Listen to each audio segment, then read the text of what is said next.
fellow gerbil owners and sports fans.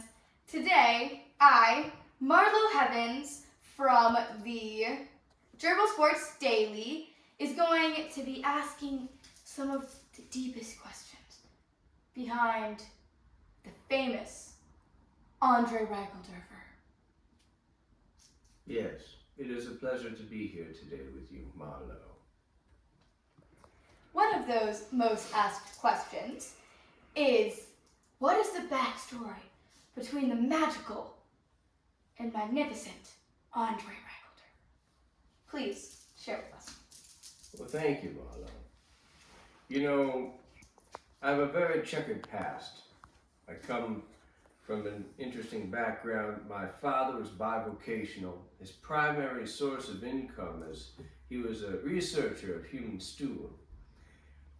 We typically would spend our days going from NFL stadium to NFL stadium gathering samples of stool. We would use the material to help us better understand the average fan, and from the players' toilets we could learn much about how players could perform.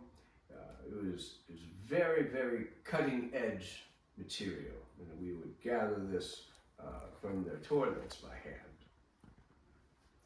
That sounds very interesting. Did you have any other hobbies? Well, my father's second profession, if we weren't gathering stool, I was helping him work at the nacho station. We ran a traveling truck, and we sold nachos with nacho cheese and jalapenos. Sometimes we would have sausage.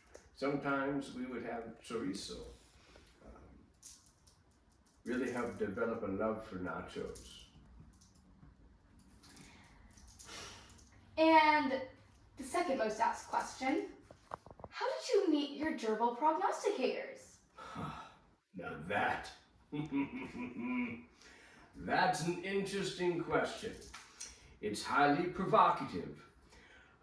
Essentially, I was first introduced into the world of gerbils by my friend Dingleberry, whom many of you who have seen the fabulous fantasy football program. Dingleberry is a talent that we learn a lot from. Dingleberry, in his previous sources of income in the gerbil trade, learned that there was a network of gerbils living at NFL stadiums who could essentially be able to forecast what may or may not be happening during those days. That is Dingleberry was very closely linked to these gerbils, and through those relationships was able to figure out that these guys were excellent fantasy football prognosticators. And was it from these very stadiums where you met the famous Peanut prognosticator? Peanut the prognosticator was definitely one of the greatest gerbil prognosticators I've ever met. I remember the first time I met Peanut. I was a young football analyst, and I was somewhere, I believe, outside of Green Bay, Wisconsin. I saw this creature nibbling a piece of cheese, but it wasn't a piece of cheese actually, it was a foam thing from a cheesehead fan. And I chased him down because I was hungry and I thought I could roast him. I caught him, and he began to tell me that he knew who was going to throw for 452 yards, and he was correct. So when I listen to the gerbil and the gerbil tells me a correct thing, we think we got something going here.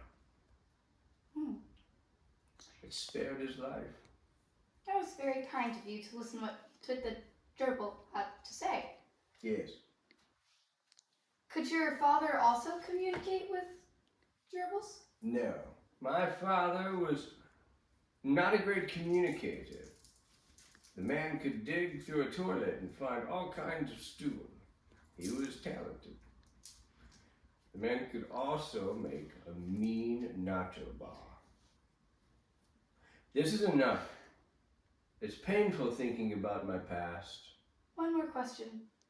Last question, Marlo. Did the man wash his hands before going back to the nacho bar?